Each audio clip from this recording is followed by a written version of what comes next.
மத்திய மாநில அரசுகள் வெளியிடும் மக்கள் நலத்திட்டங்கள் மற்றும் முக்கிய தகவல்களை உடனுக்குடன் தெரிந்து கொள்ள நம்ம உண்மை தகவல் சேனலை சப்ஸ்கிரைப் பண்ணிக்கோங்க.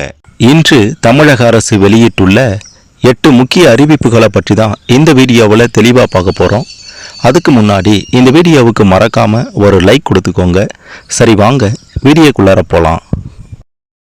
முதல் அறிவிப்பு: திமுக ஆட்சியில் நடந்த அறநிலையத்துறை ஊழல் குறித்து வெள்ளை அறிக்கை. அமைச்சர் ரமேஷ் தகவல்.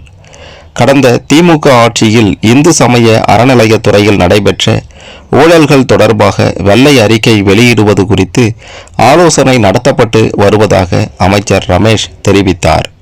அடுத்து இரண்டாவது அறிவிப்பு: எழும்பூர் நடை மேம்பால பணிகளால் மலைக்கோட்டை உட்பட 9 விரைவு ரயில்களின் சேவை நாளை முதல் மாற்றம்.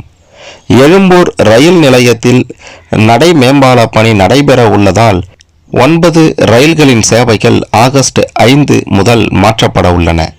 மின்சார ரயில்களின் சேவையில் ஆகஸ்ட் 22 முதல் 30ஆம் தேதி வரை மாற்றம் செய்யப்பட உள்ளதாக ரயில்வே அதிகாரிகள் தெரிவித்தனர். எழும்பூர் ரயில் நிலையத்தில் ரூபாய் 734.91 கோடியில் மறுசீரமைப்பு பணிகள் மேற்கொள்ளப்படுகிறது. இதன் ஒரு பகுதியாக பிரம்மாண்ட நடை மேம்பாலம் அமைக்க முதல்கட்ட பணிகள் கடந்த பிப்ரவரியில் தொடங்கியது. இதனையடுத்து விரைவு மின்சார ரயில்களின் சேவையில் மாற்றம் செய்யப்பட்டன. முக்கிய பணிகள் முடிந்த பிறகு ரயில்களின் இயக்கம் சீரானது. மின்சார ரயில்களும் வழக்கம் போல 10-11வது நடைமேடையில் இருந்து இயக்கப்பட்டன.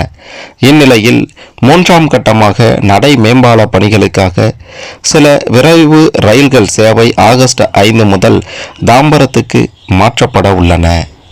இது தவிர மின்சார ரயில் சேவையிலும் மாற்றம் செய்யப்பட உள்ளன. இது குறித்து தெற்கு ரயில்வே அதிகாரிகள் கூறியதாவது: எழும்பூர் ரயில் நிலைய மறுசீரமைப்பு திட்டத்தின் ஒரு பகுதியாக அனைத்து நடைமேடைகளையும் இணைக்கும் விதமாக புதிய நடை மேம்பாலம் அமைக்கும் பணிகள் மேற்கொள்ளப்பட உள்ளன. இப்பணிகளை மேற்கொள்ளும் வகையில் ஆகஸ்ட் 5 முதல் 30ஆம் தேதி வரை தினமும் 5 மணி நேரம் ரயில் பாதையை மூடவும் மின்சாரத்தை நிறுத்தவும் ரயில்வே நிர்வாகம் அனுமதி அளித்துள்ளது. இந்த நேரத்தில் 6 முதல் 11வது நடைமேடை வரை நடை மேம்பாலம் அமைப்பதற்கான தூண்கள் நிறுவுதல், கர்டர்கள் பொருத்துதல் ஆகிய பணிகள் மேற்கொள்ளப்படும். இப்பணிகளை பொறுத்தவரை தற்போது வரை 50% பணிகள் முடிந்துள்ளன. மீதமுள்ள பணிகள் ஆகஸ்ட் 5ஆம் தேதி முதல் நடைபெற உள்ளன. நடை மேம்பால பணிகள் காரணமாக தஞ்சாவூர் எழும்பூர், மங்களூர் எழும்பூர், கொல்லம் எழும்பூர், சேலம் எழும்பூர் ஆகிய விரைவு ரயில்கள் தாம்பரம் ரயில் நிலையம் வரையிலும், திருச்சி எழும்பூர் மலைக்கோட்டை விரைவு ரயில் மாம்பலம் ரயில் நிலையம் வரையிலும் ஆகஸ்ட் 5ஆம் தேதி முதல் ஆகஸ்ட் 19ஆம் தேதி வரை இயக்கப்படும்.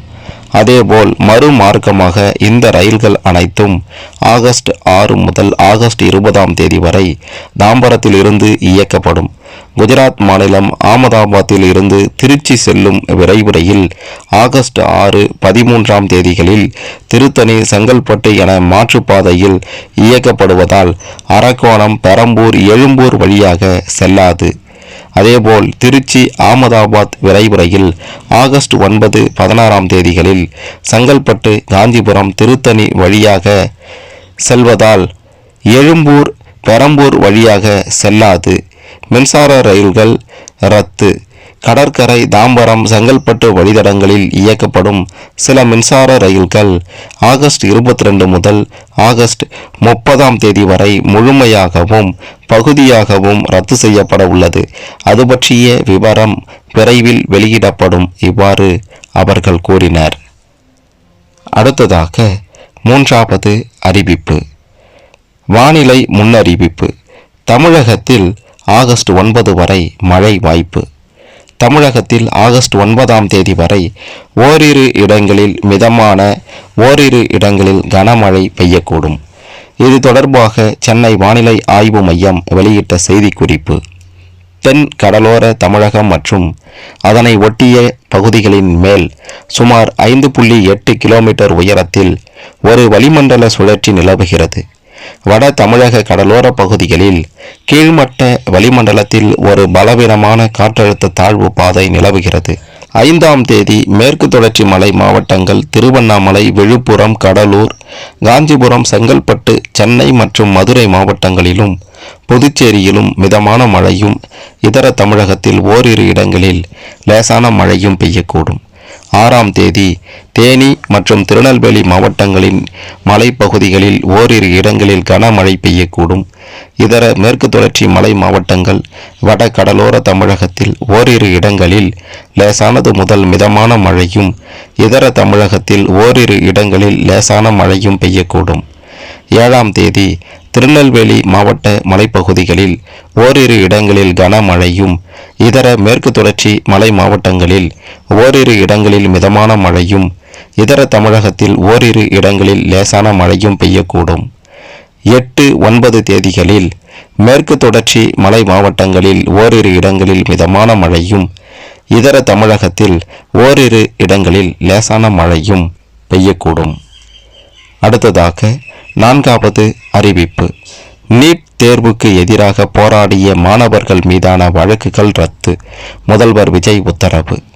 தமிழகத்தில் நீட் தேர்வை எதிர்த்து போராடிய மாணவர்கள் மீது பதிவு செய்யப்பட்ட அனைத்து வழக்குகளும் ரத்து செய்யப்படுவதாக தமிழக அரசு அறிவித்துள்ளது. அடுத்து 5வது அறிவிப்பு. தமிழ்நாடு மின்சார வாரியத்தில் 700 உதவி பொறியாளர்களுக்கு பதவி உயர்வு. அமைச்சர் CTR நிர்மல்குமார் உத்தரவு. தமிழ்நாடு மின் வாரியத்தில் 700 உதவி பொறியாளர்களுக்கு உதவி செயற்பொறியாளர் பதவி உயர்வு அளித்து அமைச்சர் CTR நிர்மல்குமார் உத்தரவிட்டுள்ளார். அடுத்து 6வது அறிவிப்பு. பதவி உயர்வு, பணியிட மாற்றங்களுக்கு இனி முதல்வர் ஒப்புதல் பெற வேண்டும். தமிழக அரசு அரசாணை. பதவி உயர்வு, பணியிட மாற்றங்களுக்கு இனி முதல்வர் ஒப்புதல் பெற வேண்டும் என தமிழக அரசு அரசாணை வெளியிட்டுள்ளது. தமிழ்நாடு அரசு அலுவல் விதிகள் 1978 விதி 35/4 கீழ் கடந்த 2022 முதல் 2025 வரை வெளியிடப்பட்ட அனைத்து நிலை ஆணைகளும் கடந்த ஜனவரி 9ஆம் தேதி வெளியிடப்பட்ட நிலை ஆணை எண் 7 ரத்து செய்யப்பட்டுள்ளன.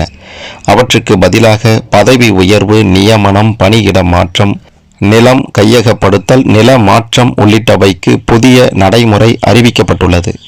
இது தொடர்பாக தலைமை செயலாளர் சாய்குமார் வெளியிட்ட புதிய உத்தரவில் கூறியிருப்பதாவது: துறை தலைவர்களுக்கு அடுத்த நிலை அதிகாரிகள், மாவட்ட வருவாய் அலுவலர்கள், கூடுதல் செயலாளர்கள், இணை செயலாளர்கள் மற்றும் துணை செயலாளர்கள் ஆகியோரின் தற்காலிக மற்றும் நிரந்தர பதவி உயர்வு பட்டியல்கள் முதலமைச்சரின் ஒப்புதலுக்கு அனுப்பப்பட வேண்டும். மற்ற மாநில பணியாளர் பதவி உயர்வு பட்டியல்களில் சம்பந்தப்பட்ட துறை, மனிதவள மேலாண்மை துறை மற்றும் நிதித்துறைக்கு இடையே கருத்து வேறுபாடு இல்லாத பட்சத்தில் சம்பந்தப்பட்ட அமைச்சரின் ஒப்புதல் போதுமானதாகும். கருத்து வேறுபாடு ஏற்பட்டால் மனிதவள மேலாண்மை அமைச்சரின் ஒப்புதலுக்கு கோப்புகள் அனுப்பப்பட வேண்டும். மூப்பு அடிப்படையை மீறிய பதவி உயர்வுகள் தொடர்பான கோப்புகள் தலைமை செயலாளர் தலைமையிலான உயர்மட்ட குழுவின் பரிந்துரையுடன் முதலமைச்சரின் ஒப்புதலுக்கு சமர்ப்பிக்கப்பட வேண்டும். அடுத்து 7வது அறிவிப்பு. தஞ்சை திருவோணம் பகுதியில் சிலிண்டர் வெடித்து ஏற்பட்ட தீ விபத்தில் இறந்த 3 பேர் குடும்பத்துக்கு நிவாரணம் வழங்க முதல்வர் ஆணை. தஞ்சை திருவோணம் பகுதியில் சிலிண்டர் வெடித்து ஏற்பட்ட தீ விபத்தில் உயிரிழந்த பழனிவேல், காசிநாதன், வேம்பையன் ஆகியோர் குடும்பத்துக்கு தலா ரூபாய் 3 லட்சம் நிவாரணம் வழங்க முதல்வர் விஜய் உத்தரவிட்டுள்ளார். மேலும் பலத்த தீகாயமடைந்த 5 பேருக்கும் தலா 1 லட்சமும், லேசான தீக்காயமடைந்த நபருக்கு ரூபாய் 50,000 வழங்க முதல்வர் ஆணையிட்டுள்ளார். அடுத்து கடைசியாக 8வது அறிவிப்பு. தமிழ்நாட்டில் பைக் டாக்ஸிக்கு அனுமதி கிடையாது, மீறி இயக்கினால் நடவடிக்கை. தமிழக அரசு. தமிழ்நாட்டில் பைக் டாக்ஸிக்கு அனுமதி இல்லை, மீறி இயக்கினால் அபராதம் விதிக்கப்படும் என்று தமிழக அரசு அறிவித்துள்ளது. இதனால் குறைந்த கட்டணத்தில் பைக்கில் பயணித்து வந்த நடுத்தர வர்க்க மக்கள் அதிர்ச்சி அடைந்துள்ளனர். பைக் டாக்ஸிக்கு அனுமதி அளிக்க வேண்டும். தற்போது அனுமதியின்றி இயங்கும் பைக் டாக்ஸி டிரைவர்களுக்கு எதிராக நடவடிக்கை எடுக்க இடைக்கால தடை விதிக்க வேண்டும் என கோரி உயர்நீதிமன்ற மதுரை அமர்வில் மனு தாக்கல் செய்யப்பட்டிருந்தது. இந்த மனு மீதான விசாரணையில் தமிழக அரசு இந்த பதிலை அளித்துள்ளது. தமிழ்நாட்டில் அனுமதியின்றி இயங்கும் பைக் டாக்ஸி டிரைவர்களுக்கு எதிராக நடவடிக்கை எடுக்க இடைக்கால தடை கோரிய வழக்கு உயர்நீதிமன்ற மதுரை அமர்வில் இன்று விசாரணைக்கு வந்தது. அப்போது பைக் டாக்ஸிக்கு அனுமதி கொடுக்கலாமா வேண்டாமா என விரைவில் கொள்கை முடிவு எடுக்க வேண்டும் என்று உயர்நீதிமன்ற மதுரை அமர்வு கூறியது. அப்போது தமிழக அரசு தரப்பில் வைக்கப்பட்ட வாதத்தில் பைக் டாக்ஸிக்கு அனுமதி வழங்குவது குறித்து குழு அமைத்தே முடிவு செய்ய முடியும், அதுவரை பைக் டாக்ஸிக்கு அனுமதி கிடையாது. பைக் டாக்ஸிக்கு அனுமதி கிடையாது, மீறினால் அபராதம் விதிக்கப்படும் என்று தமிழக அரசு உயர்நீதிமன்றத்தில் வைத்திருக்கக்கூடிய வாதம் ரேபிடோ உள்ளிட்ட செயலிகள் வாயிலாக பைக் டாக்ஸி ஓட்டி வருபவர்களுக்கு அதிர்ச்சியை கொடுத்துள்ளது.